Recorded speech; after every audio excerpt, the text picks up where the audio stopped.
Welcome back to Newsmax Prime. Earlier, we discussed some of the big moments from last night's debate, including Jeb Bush going after Marco Rubio on the senator's voting and attendance record. In part 4 of my exclusive interview with the former Florida governor, Jeb focuses on a different prospective opponent, Hillary Clinton. We understand that out on the campaign trail, former Secretary Clinton has not been shy to mention your name. We also understand that former President Clinton has mentioned that he thinks you'd be pretty tough competition for the former secretary. What type of campaign would you mount against Mrs. Clinton if she is the Democratic nominee? First of all, JD, someone told me that more than 50% of all the attacks on American Bridge, the DNC, the Clinton campaign, their super PAC, are directed to me. And I wear that as a badge of honor, because I do think that means that they see me as the most difficult candidate. I would run an aggressive campaign against the failures of the Obama administration's economic policies and her failures as Secretary of State.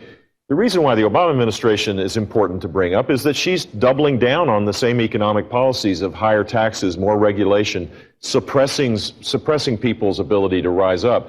She talks about income inequality, but 6 million more people are living in poverty the day that Barack Obama got elected president, and she just thinks this is all great. Declining income, low expectations of what the future looks like for people's families.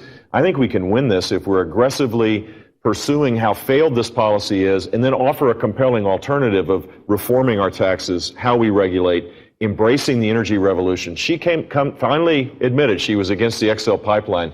She's against exporting crude. All these things suppress economic activity and suppress income for the great middle of our country that hasn't gotten a raise in a long while. I want to get to the economy and these other issues you raise in just a second, but there has been conservative chatter that you may remember, Knight, a couple of years ago when you awarded Mrs. Clinton, I believe it was the Liberty Citation, and had some nice things to say. Now, those of us who've been around politics expect if you guys end up facing off in the general election, she'll use that as an ad. No. Look, I was the chairman of the National Constitution Center, the center that honors the Constitution. And I think she's served in public life. The thing was a great success in terms of fundraising. That was great. But there's nothing that I think that she has done that I agree with. Doesn't mean she can't be a committed American. The fact is, we don't have to demonize people. We need to figure out ways to persuade people towards our cause. She's wrong on taxes and on regulation. She's wrong on a foreign policy. Her record of accomplishment is really thin. You know how many bills she passed in 10 years in the United States Senate? You were there. Give me bills. 3. Renaming a highway for Tim Russert, renaming a post office, and naming a monument. That's it. She's not a workhorse. She's a show horse, and I have a record of accomplishment that I can take to the American people of cutting taxes, of reducing government, of creating an environment where we led the nation in job growth. That's the record I'd take to her. As we sit down here, we get news that Vice President Biden has decided to forego a presidential campaign.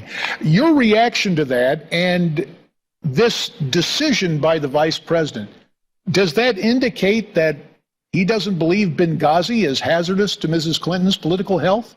No, I think there could be a lot more issues related to just his heart being in it. I mean, you have to take him at his word, I think. Benghazi is a big problem for Hillary Clinton, not so much because of the fact that it happened, although there were requests for security. It's how the government responded afterwards. And this hearing, I think, is important to get a sense of, could those 4 Americans been saved? Was there an effort, a serious effort to help? And then afterwards, when they tried to create the fog of war and call it, a response to a stupid, video, was that appropriate? I think, look, this was in the midst of a campaign, and I think the Obama administration was trying to avoid a controversy that would hurt their reelection chances. And I think the 4 Americans that lost their lives are deserving of a fair hearing on this. This reminder, tune in tomorrow night for part 5 of my exclusive interview with Jeb Bush right here on Newsmax Prime. Now, when we come back, more debate about last night's debate with our political panel, David Goodfriend and Brad Bligman. That's coming up next here on Newsmax Prime.